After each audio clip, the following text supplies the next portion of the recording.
श्री कल्की अवताराय नमः। ओम श्री कल्की अवताराय नमः। ओम नमस्कार, सत श्री अकाल, अस्सलाम वालेकुम, राधे राधे। मैं नाज गौहर स्वागत करती हूँ आप सभी का गीता के गुणवत्तम ज्ञान के इस विशेष कार्यक्रम में।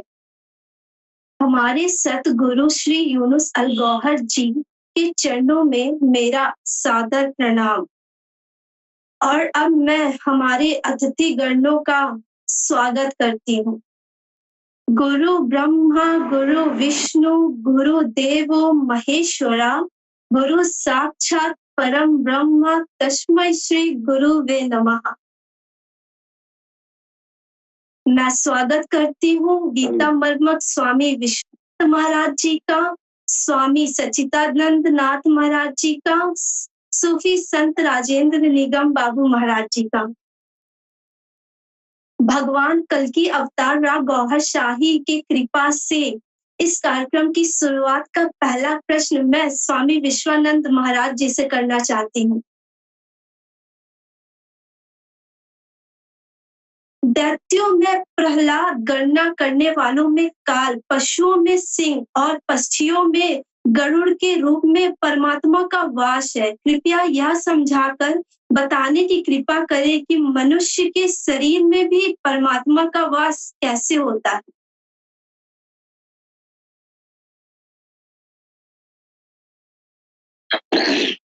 इस प्रश्न का उत्तर भगवान श्री कृष्ण ने श्रीमद् भगवद गीता जी के अध्याय 10 विभूति योग के श्लोक नंबर 30 में समझाया है कि प्रहलादश्चास्मि दैत्यानां कालः कलयतामहम् मृगाणां च मृगेन्द्रो अहम् वेन तेजश्च पक्षिणाम्। यहाँ भगवान श्री कृष्ण समझा रहे हैं कि जितने भी भगत हुए हैं उसमें प्रहलाद श्रेष्ठ है, क्योंकि प्रहलाद ने परमात्मा को प्राप्त करने के लिए श्रेष्ठ भक्ति करी है। उसके पिता हिरण्यकश्यप ने अपने वाला पुत्र प्रहलाद को परमात्मा की भक्ति करने से मना किया और बहुत कठोर से कठोर यातनाएं भी उसको दी।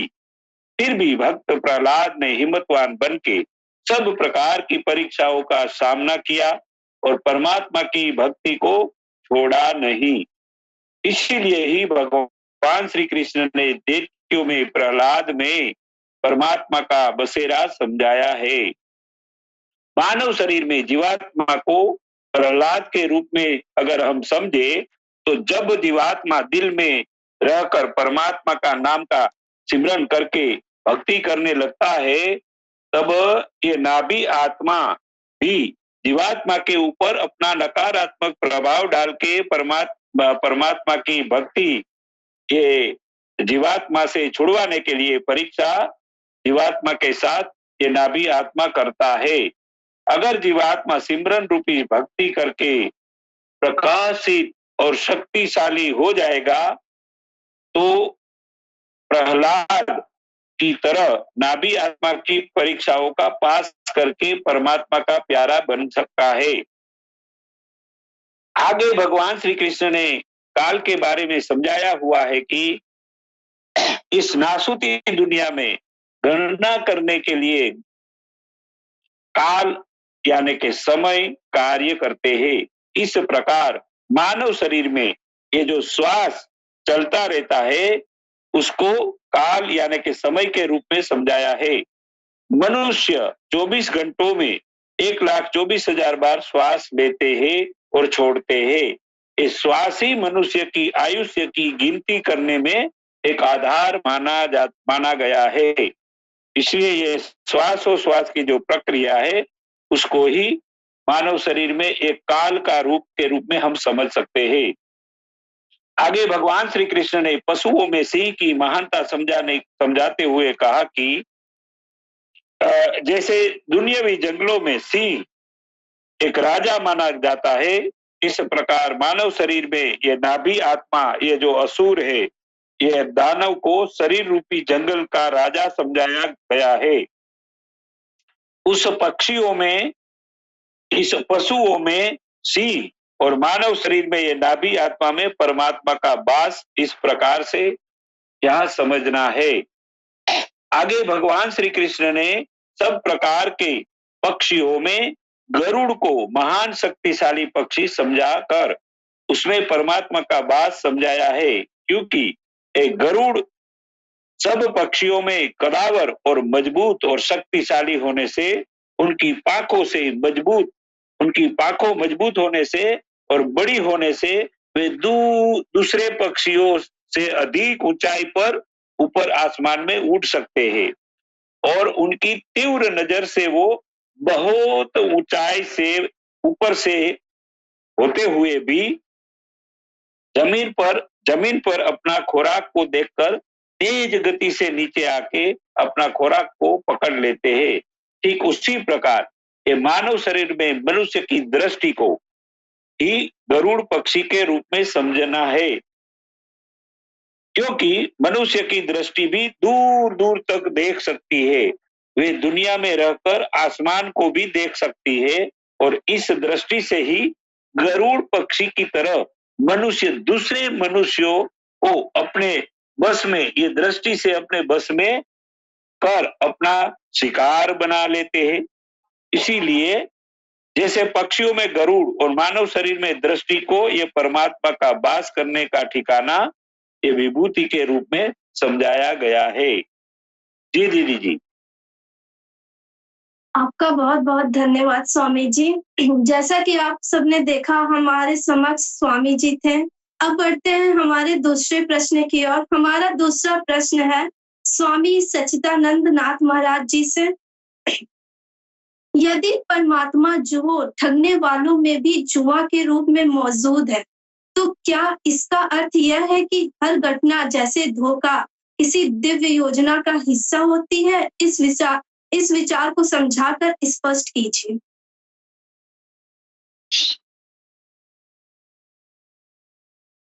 सद्गुरु भगवान के चरणों में कोटि प्रणाम। आप सभी का हार्दिक स्वागत एवं अभिनंदन है।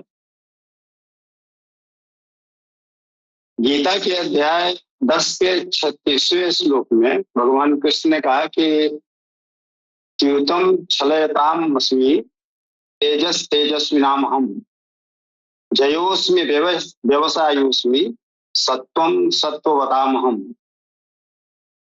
कहने का सही है, कह रहे हैं कि पुण्यात्माओं का पुण्य मैं हूं। जो भी पुण्य होता है वो उन्हीं की प्रेरणा से होता है या उसमें विभूति उन्हीं की है। वैभवशाली लोगों में उनका वैभव हूं और विजयी लोगों में उनकी विजय हूं और दृढ़ निश्चयी लोगों में उनका संकल्प हूं तथा द्यूत में मैं छल करने वाले लोगों का छल हूं। ऊपर की शेष बातों का तो अभिप्राय यही है कि क्रियात्मिका शक्ति जो है या क्रियात्मिका जो बुद्धि है या जिसको निश्चयात्मक बुद्धि हम कहें, वो हो जाना आप में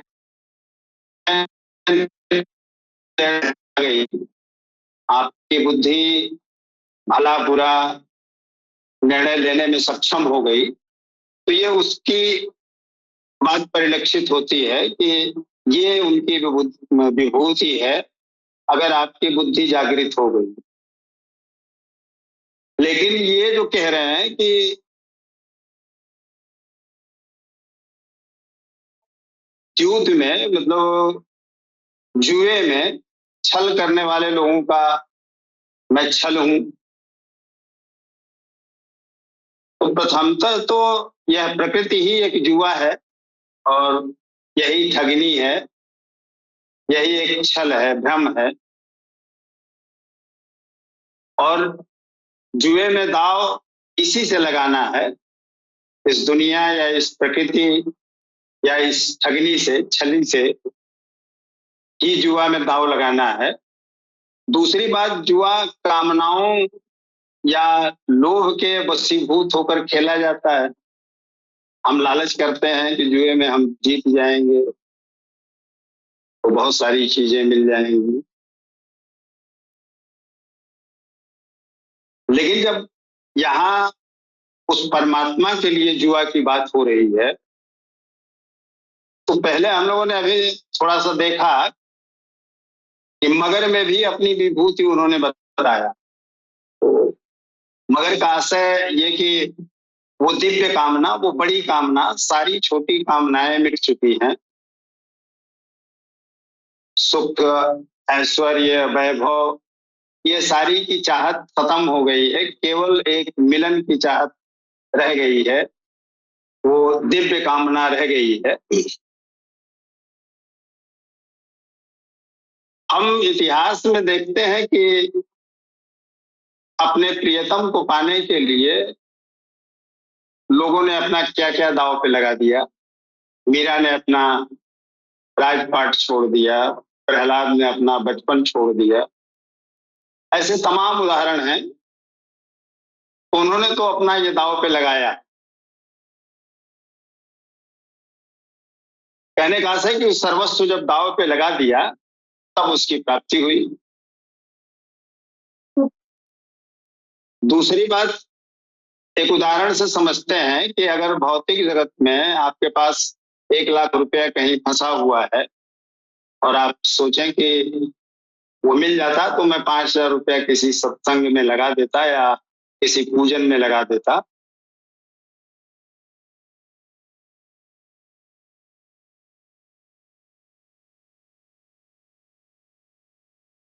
आवाज आ रही है? जी हाँ, आ रही मेरी आवाज मिल रही है आप लोगों को? बिल्कुल जी मिल रही स्वामी है। जी। तो अगर वो सोचते हैं कि 5,000 रुपया हम खर्च कर दें तो ये तो एक सौदा है, ये दाव पे कहाँ लगाना हुआ। हाँ, अगर ये सोचें कि हम वो संपूर्ण दाव पे पूजन में लगा देंगे तो ये कुछ हद तक दाव पे लगाना हुआ। तो हम अपना उस परमात्मा को प्राप्त करने के लिए क्या दाव है। यहाँ हर व्यक्ति अलग अलग संस्कारों से आया है। कोई नमाजी है, तो कोई शक्ति का उपासक है, तो कोई गुरु ग्रंथ साहब, अन्य उपासनाओं से, अन्य संस्कारों से हर व्यक्ति आता है। तो उस सत्य के लिए, उस परमात्मा के लिए क्या आप इसको दाव पे लगा सकते हैं या इस दुनिया को दाव पे लगा सकते हैं? अगर ये दाव पे लगा सकते हैं तो इस बात की गारंटी है कि वो परमात्मा आपको मिलेगा। और दाव पे नहीं लगा सकते हैं तो आप में वो विभूति नहीं है, और अगर ये विभूति नहीं है तो उस परमात्मा की अनुभूति नहीं हो सकती। तो यहाँ जो जुए में छल करने वालों में छल हूं, तो इस प्रकृति से छल करना है, इस दुनिया से जो भ्रम है उससे छल करना है। हमको उसको, उसके अंदर की जो विभूति है उसको पकड़ना है।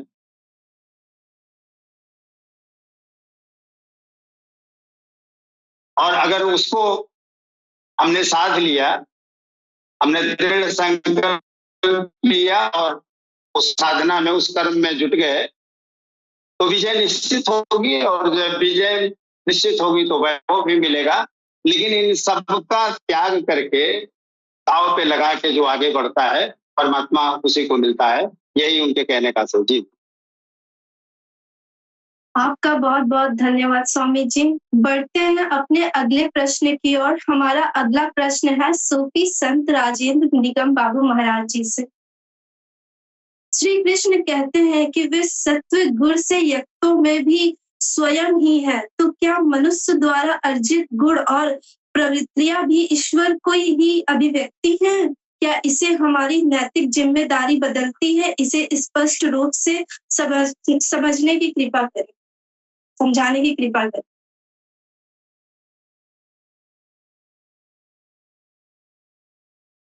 जी,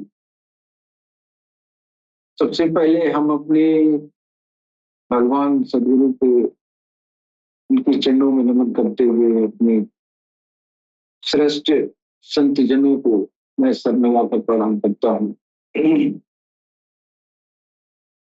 बहन ने जो सवाल किया है, पहले हमको ईश्वरीय विभूतियों के बारे में जानना जरूरी है। ईश्वरीय विभूतियां क्या हैं? श्रीमद् भगवत गीता में भगवान कृष्ण ने अपनी ईश्वरीय विभूतियों का वर्णन किया है।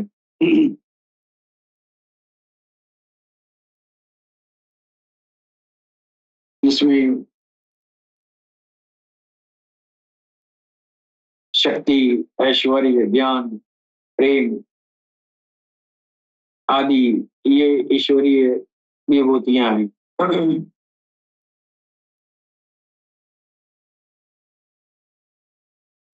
भगवान कृष्ण ने पृथ्वी पर वृषणी वंश में वासुदेव के पुत्र के रूप में जन्म लिया था। क्योंकि कोई भी आत्मा भगवान से श्रेष्ठ नहीं हो सकती, इसलिए वे स्वाभाविक रूप से वैष्णी वंश के सबसे गौरवशाली व्यक्तित्व हैं। पांडु के 5 पुत्र थे, युधिष्ठिर, भीम, अर्जुन, नकुल और सहदेव। उनमें से अर्जुन एक उत्कृष्ट धनुर्धर था और श्री कृष्ण का बहुत ही अंतरंग भक्त था। वह भगवान को अपना प्रिय मित्र मानता था। वेद व्यास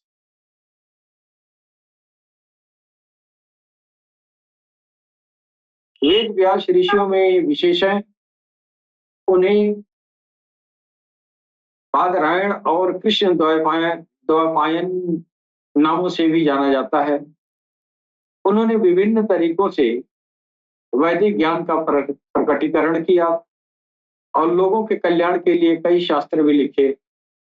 दरअसल वेद व्यास स्वयं श्री कृष्ण के अवतार थे और श्रीमद् भागवतम में अवतारों की सूची में भी उनका उल्लेख आता है। शुक्राचार्य एक बहुत ही विद्वान ऋषि थे जो नैतिकता के विज्ञान में अपनी विशेषता के लिए जाने जाते थे। वे राक्षसों को अपना शिष्य बनाने और उनकी प्रगति का मार्गदर्शन करने के लिए दयालु थे और उनकी विद्वता के कारण उन्हें भगवान की भी घोषित किया गया।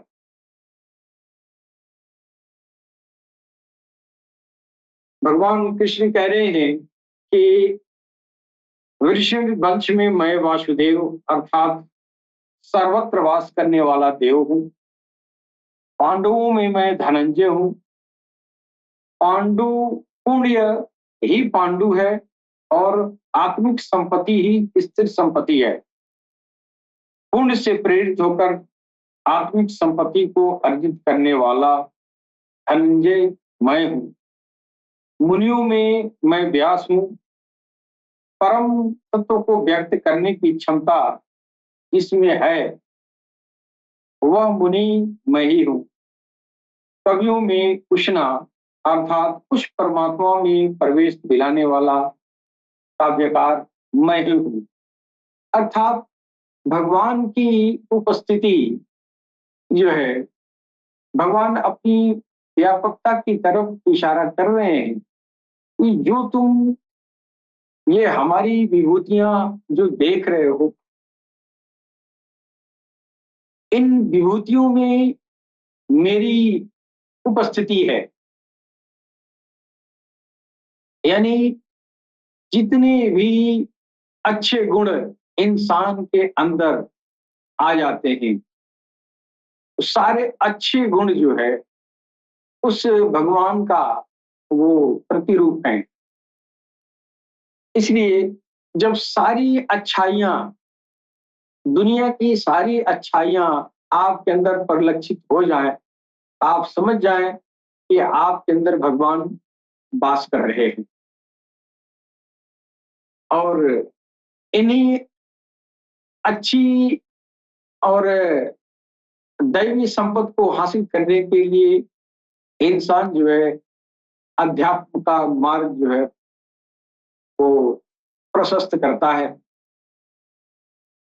जब तक हम किसी पारंगत गुरु का हाथ नहीं पकड़ते हैं, जिस गुरु के अंदर ईश्वरीय विभूतियां समाहित नहीं होती हैं, उसके पास जाने से हमारे अंदर भगवान की कोई भी जो है दैवी संपद प्रवेश नहीं कर पाती।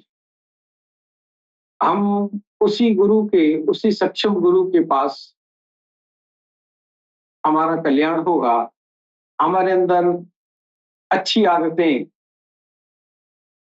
हर दुनिया की हर अच्छी चीजों में भगवान की उपस्थिति है, और वो अच्छी चीजें हमारे अंदर समाहित हो जाएं तो समझ जाएं कि भगवान का वो इरफान आपके अंदर आ चुका है। तो भगवान जो है, भगवान कृष्ण गीता में अपनी उपस्थिति तमाम जगहों पर बताए हैं। जो उनका अनुकरण जो है सारा संसार करता है, उन चीजों से आपने तुलना किया है। उन अच्छाइयों में उनके पीछे आपकी उपस्थिति जो है मौजूद है। तभी जो है इंसान अपने अंदर अच्छे गुण जो है अच्छे गुण का आचरण कर पाता है, अच्छे गुण का धारण कर सकता है। तो सारे अच्छे गुणों के पीछे आपकी उपस्थिति होती है। भगवान कृष्ण यही बताना चाहते हैं। तो मैं जी, आप मेरा सवाल, मेरा जवाब मेरे ख्याल से खत्म हुआ। अब आगे आप पढ़ें। जी, आपका बहुत बहुत धन्यवाद महाराज जी। बढ़ते हम अपने अगले प्रश्न की ओर। हमारा अगला प्रश्न है स्वामी विश्वानंद महाराज जी से। अक्षरों में आ, काल में अक्षय और समस्त कर्मों के फलदाता परमात्मा, कृपया यह समझाकर परमात्मा को महानता को स्पष्ट करने की कृपा करें। जी बहन जी, सदगुरु महाराज के चरणों में प्रणाम आशीर्वाद लेते हुए वरिष्ठ संतों को, बहन जी आपको भी बहुत बहुत याद प्यार देते हुए इस प्रश्न का उत्तर भगवान श्री कृष्ण ने श्रीमद् भगवत गीता के अध्याय 10 विभूति योग के श्लोक नंबर 33 में समझाया है। अक्षराणां करो अस्मि द्वन्द्वः समासिकस्य च अहमेवाक्षय कालो ताता अहम विश्वतो मुखः। यहाँ भगवान श्री कृष्ण समझा रहे हैं कि सब अक्षरों में परमात्मा ने अपना स्वरूप अ बना के अक्षरों को बनाया है, यानी कि परमात्मा स्वयं सब प्रकार के अक्षरों में जो अ अक्षर है वो अक्षरों को समावेश करके सब अक्षरों को अर्थपूर्ण बनाते हैं। इस प्रकार परमात्मा सब अक्षरों में एक अ का रूप धारण करके अ के रूप में बसे हुए हैं। परमात्मा की महानता दर्शाते कुछ शब्दों में भी अ का महत्व समझ में आता है। जैसे कि अविनाशी, परमात्मा का नाम, परमात्मा स्वयं अविनाशी है, परमात्मा अनंत है, अल्लाह अनुपम है, अल्लाह अजन्मा है, परमात्मा अजोड़ और अल्लाह ये ओम जैसे शब्दों में अ अक्षरों से परमात्मा की महानता को समझाया गया है। इसीलिए हम यह समझ सकते हैं कि अक्षरों में, सब अक्षरों में अ जो अक्षर है वो अक्षर में परमात्मा बसा हुआ है। समय यानी कि काल में भी अविनाशी के रूप में एक अक्षय जिसका कभी क्षय नहीं होता है उसको अक्षय कहा गया है। तो ये अक्षय बन के परमात्मा ही बसा हुआ है। हर पल वर्तमान काल तो रहता ही है। वर्तमान काल कभी भी नष्ट नहीं होता है। हर पल में वर्तमान काल तो रहता ही है। वे वर्तमान काल को ही अविनाशी अक्षय काल समझाया गया है। आगे भगवान श्री कृष्ण समझा रहे हैं कि समस्त प्राणियों अपने कर्मों को कर सके, इसके लिए शक्ति देने वाला, कर्मों करने की प्रेरणा देने वाला और मनुष्य को उनके कर्मों के अनुसार फल देने वाला, ये फल दाता जो है वो परमात्मा ही है, दूसरा कोई नहीं है। मनुष्य को उनके अच्छे कर्मों का अच्छा फल परमात्मा ही देते हैं और मनुष्यों को उनके बुरे कर्मों का बुरा फल परमात्मा ही देते हैं। इसका प्रमाण रामायण में भी तुलसीदास जी ने समझाया है कि कर्म प्रधान विश्व करी राखा, जो जैसे करत वैसे फल चाखा। यानी कि इस संसार में जो मनुष्य जैसा कर्म करता है वैसा ही फल उसको मिलता है। श्रीमद् भगवत गीता में भी भगवान श्री कृष्ण ने समझाया है कि कर्म करने का अधिकार मनुष्य को दिया गया है। ये कर्म करने की स्वतंत्रता मनुष्य को दी गई है, लेकिन मनुष्य के कर्मों का फल कब देना है, कितना देना है, कैसा फल देना है, किस रीति से वो फल मनुष्य को देना है, ये सब अधिकार परमात्मा ने अपने हाथों में, अपने पावर में, अपने कंट्रोल में रखा गया है। परमात्मा ही महानता को अगर हम परमात्मा की महानता को अगर हम समझने की कोशिश करेंगे तो समझ में आता है कि सब भाषाओं के अक्षरों में परमात्मा ही एक अ अक्षर का रूप स्वरूप धारण करके उसमें बसा हुआ है। यानी कि असमाहित अक्षरों से शब्द बन के फिर उनके शब्दों के समूह से भाषा का निर्माण होता है। वर्तमान समय में सब भाषाओं में परमात्मा ही एक अ अक्षर का स्वरूप समझा के बसा है। अ अक्षर का स्वरूप धारण करके सब शब्दों में, सब भाषाओं में परमात्मा ही बसा है। अ के सिवाय न तो कोई अक्षर बन पाता है और न कोई शब्द बन पाता है और न शब्द बनेगा तो कोई भाषा ही नहीं बन पाती है। इसीलिए परमात्मा सब मनुष्य के कर्म करने की समझ, शक्ति और आजादी तो देते हैं, लेकिन मनुष्य के कर्मों के फल देने का पावर परमात्मा ने अपने हाथों में रखा है। उनका ये पावर अब तक किसी मनुष्य ने छीना नहीं है। यानी कि मनुष्य ये परमात्मा के फल देने का जो पावर है वो छीन नहीं सकता है, न तो छीन पाते हैं और न वो छीन पाने की हैसियत मनुष्य प्राप्त कर पाते हैं। समग्र जीव सृष्टि को बना के काल चक्र में, समय के चक्र में चढ़ाकर घुमाने वाले परमात्मा ही है। सब कालों का काल यानी कि भूतकाल, भविष्य काल को बनाने वाला परमात्मा वर्तमान समय बन के कालों का काल भी ये परमात्मा ही एक काल के रूप में है। इन सब महानताओं को हम परमात्मा में देख पाते हैं और समझ पाते हैं।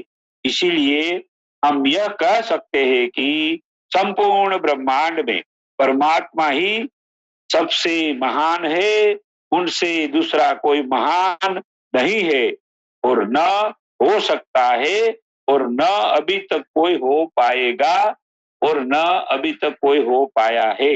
और भविष्य में भी परमात्मा के समकक्ष इस दुनिया में कोई मनुष्य नहीं हो सकता है, न हो पाएगा।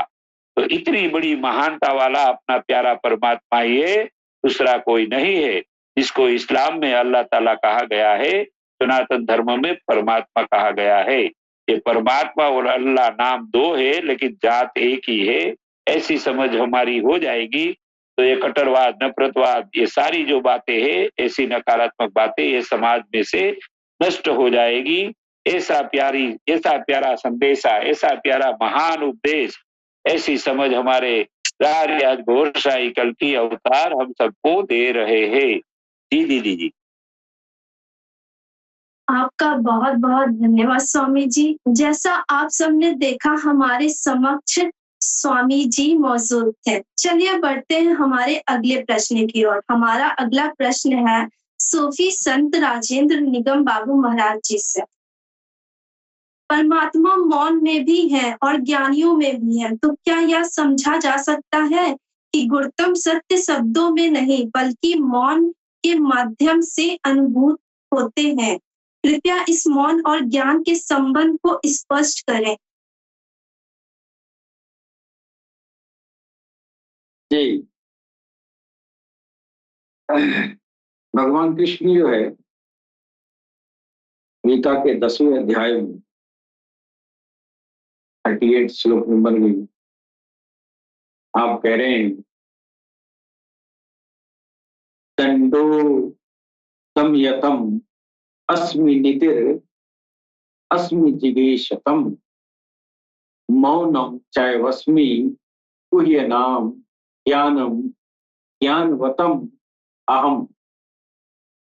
अर्थात मैं अधर्म को रोकने के उपायों में न्यायोचित दंड हूं तथा विजय चाहने वालों में उचित आचरण हूं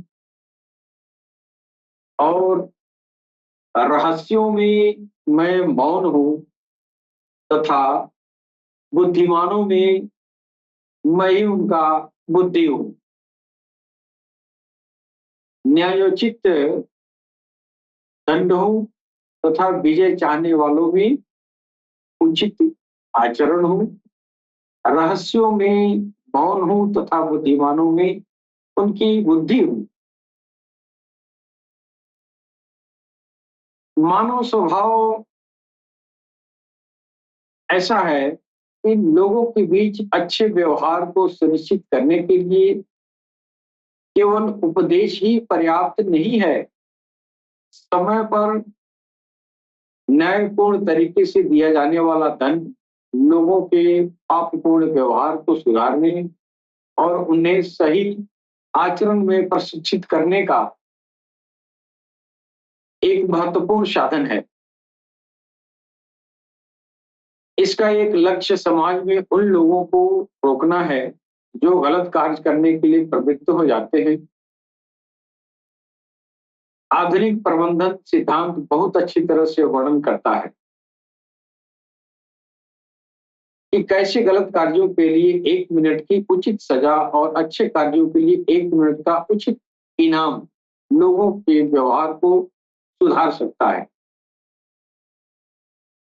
जीत की चाहत सार्वभौमिक है, लेकिन चरित्र की ताकत वाले लोग इसे हासिल करने के लिए नैतिकता या आचार विचार का त्याग करने का तैयार नहीं होते। रहस्य वह होता है जो किसी खास उद्देश्य के लिए लोगों की जानकारी से छिपाया जाता है। अंग्रेजी में एक कहावत है, एक व्यक्ति को पता चल जाने वाला रहस्य रहस्य ही रहता है। 2 लोगों को पता चलने वाला रहस्य जब वो अब रहस्य नहीं रह जाता और 3 लोगों को पता चल जाने वाला रहस्य पूरी दुनिया को चिल्लाकर बता दिया जाता है। इस प्रकार सबसे बड़ा रहस्य वह है जो मौन में छिपा रहता है। सच्चा ज्ञान व्यक्ति को आत्मज्ञान या ईश्वर प्राप्ति के माध्यम से आध्यात्मिक ज्ञान की परिपक्वता के साथ प्राप्त होता है। सच्चा ज्ञान व्यक्ति को आत्मज्ञान या ईश्वर प्राप्ति के माध्यम से आध्यात्मिक ज्ञान की परिपक्वता के साथ प्राप्त होता है। इससे संपन्न व्यक्ति ईश्वर के साथ अपने रिश्ते के प्रकाश में सभी घटनाओं, व्यक्तियों और वस्तुओं को देखने का दृष्टिकोण विकसित करता है। ऐसा ज्ञान व्यक्ति को शुद्ध, पूर्ण और संतुष्ट, उन्नत बनाता है। यह जीवन को दिशा देता है, इसके उतराव चढ़ाव से निपटने की शक्ति देता है और अंत तक दृढ़ रहने का संकल्प देता है। भगवान श्री कृष्ण कहते हैं कि वे ऐसा ज्ञान है जो बुद्धिमानों में प्रकट होते हैं। कहने का मतलब है कि जब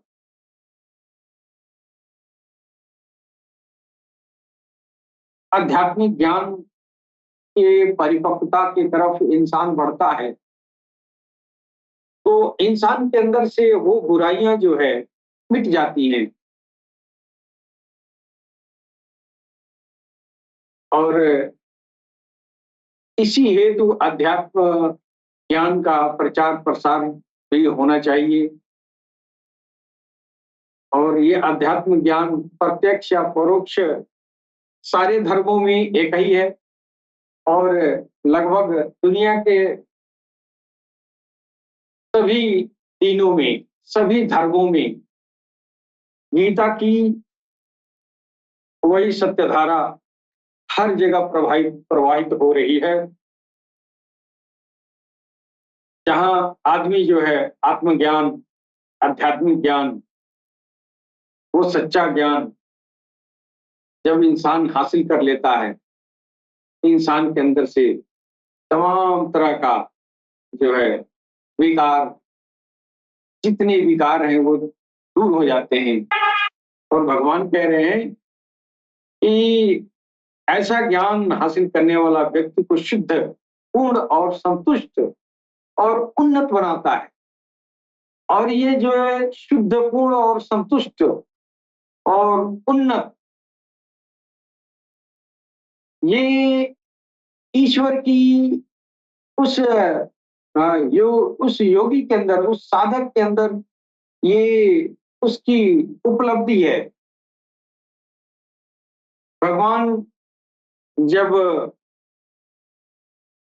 साधक में प्रवेश कर जाते हैं तो साधक की सारी बुराइयां दूर हो जाती हैं। और अगर हम सच्चा अध्यात्म रास्ता अगर इख्तियार करते हैं तभी हमको जो है इन बुराइयों से छुटकारा मिल पाता है, वरना वो पाखंड करने से बुराइयां नहीं जाती हैं। थोड़ी देर के लिए पाखंड में थोड़ा सा आपको आनंद मिल सकता है, लेकिन इंसान की आत्मा बड़ी अधोगति में चली जाती है। तो भगवान कह रहे हैं कि सच्चा ज्ञान व्यक्ति को परिपक्वता के साथ यह जो है प्राप्त होता है। इससे संपन्न व्यक्ति ईश्वर के साथ अपने रिश्ते के प्रकाश में सभी घटनाओं, व्यक्तियों और वस्तुओं को देखने का दृष्टिकोण जो है विकसित कर लेता है। इसलिए गीता का यह ज्ञान हासिल करना जरूरी है, जिससे इंसान के अंदर जो है अंतर शुद्धि होती है।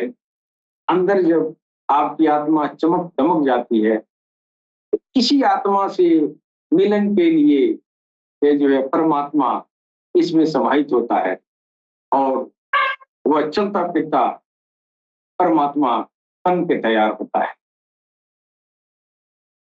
जी भाई। जी, आपका बहुत बहुत धन्यवाद महाराज जी। हमारा स्वामी सच्चिदानंद महाराज जी नहीं है। हमारा अगला प्रश्न स्वामी विश्वानंद महाराज जी से है।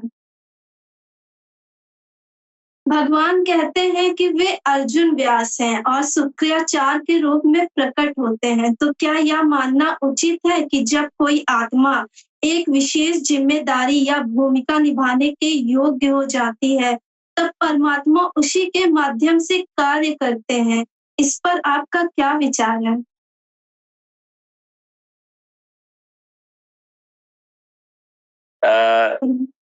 अगर 5000 साल पहले भी भगवान श्री कृष्ण और अर्जुन का दौर देखे तो अर्जुन कृष्ण भगवान के अंग संग में रहने वाला उसका सखा था, उसका मित्र था, साथी था, सहयोगी था।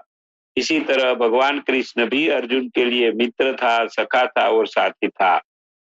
तो यहाँ कहने का तात्पर्य यही है कि अर्जुन में जब ऐसी लायकात आ गई कि अवतारी पुरुष कृष्ण का एक मित्र बन सकने की जब लायकात आ गई और उसमें प्रेम से परिपूर्ण सद्गुरु महाराज के रूप में जब अर्जुन कृष्ण को समझने लगा, तब ही वो भगवान श्री कृष्ण ने दिव्य ज्ञान, ये आत्मा और परमात्मा से जोड़ने का ज्ञान उसको अर्पण किया, समझाया।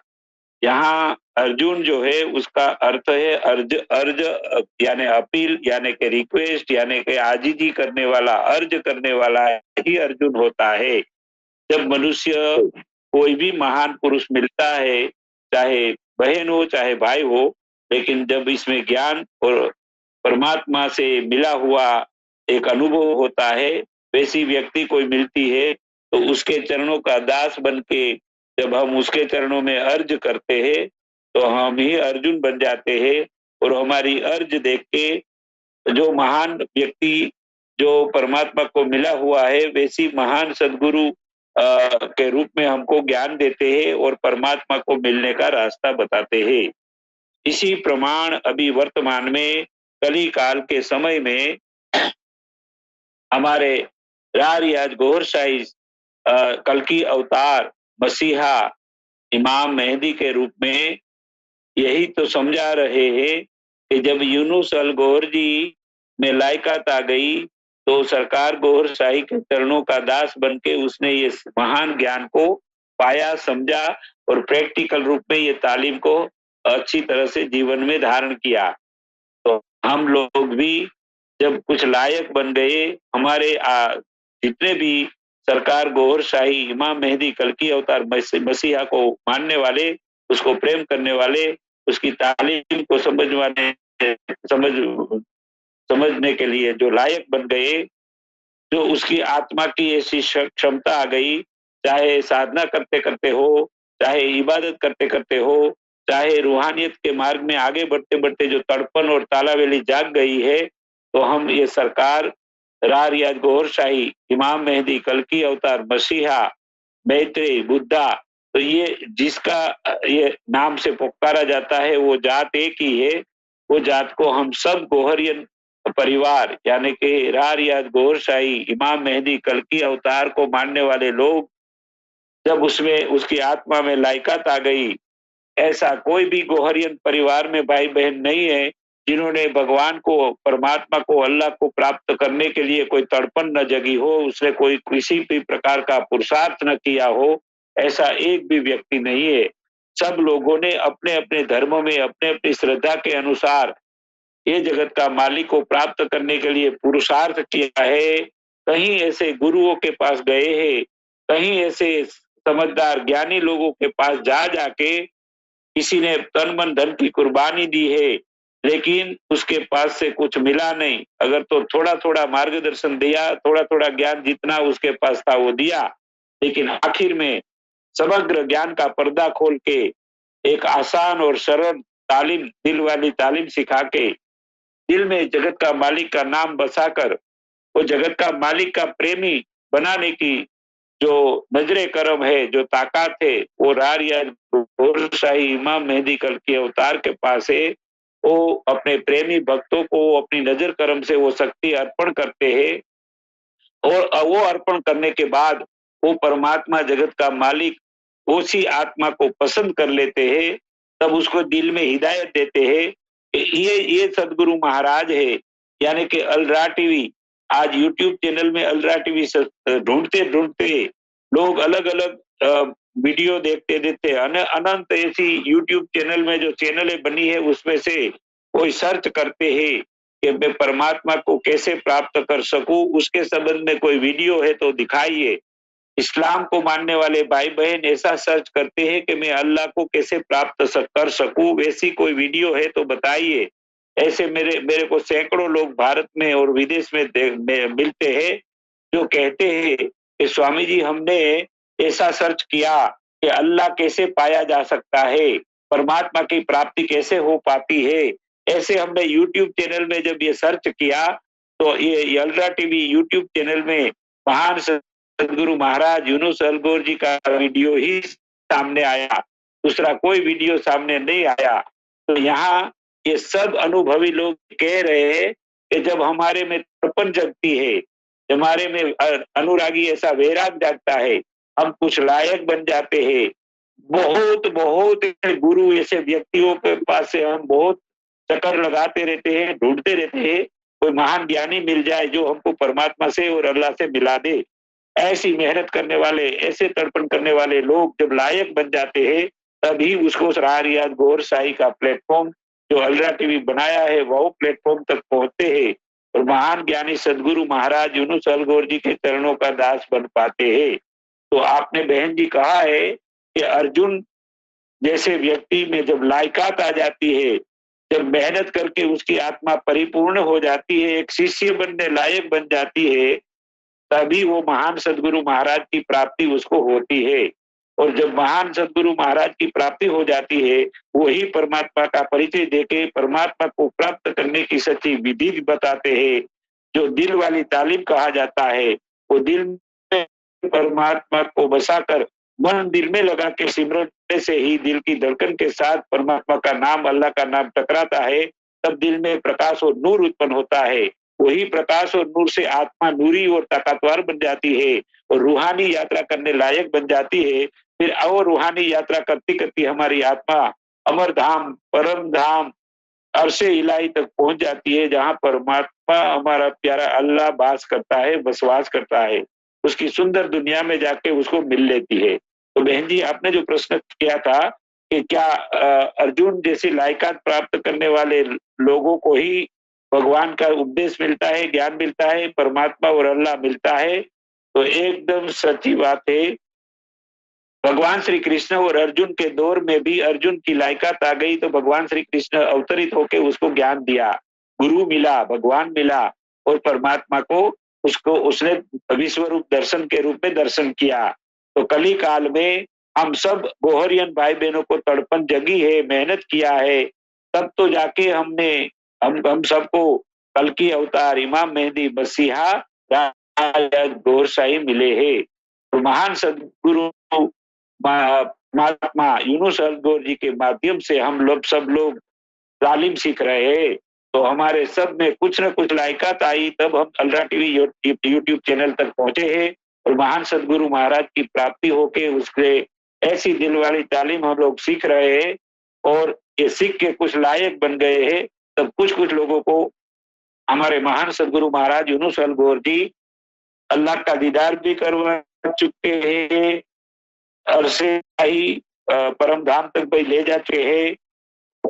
माध्यम बने हुए हमारे अपने नबी पाक सल्लल्लाहु अलैहि वसल्लम की जो महफिल चलती है, वहां भी अनेक आत्माओं को लेके वही हमारे प्यारे अपने नबी पाक सल्लल्लाहु अलैहि वसल्लम की आत्मिक ताकत से कहीं ऐसी आत्मा परम धाम अरसे इलाही तक पहुंच चुकी है।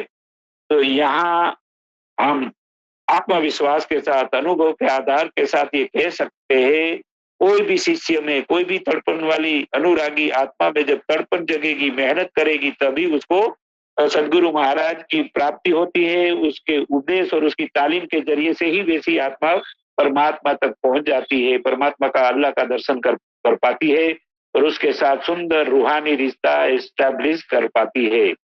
इसीलिए तर्पण जगना, लायक बनना और सदगुरु महाराज की प्राप्ति होना, ये परमात्मा को प्राप्ति करने के लिए ये दो चीजें, दो स्टेज और दो लायकात अनुरागी आत्मा में होनी जरूरी है, तब जाके वो अल्लाह ताला परमात्मा को प्राप्त कर सकते हैं।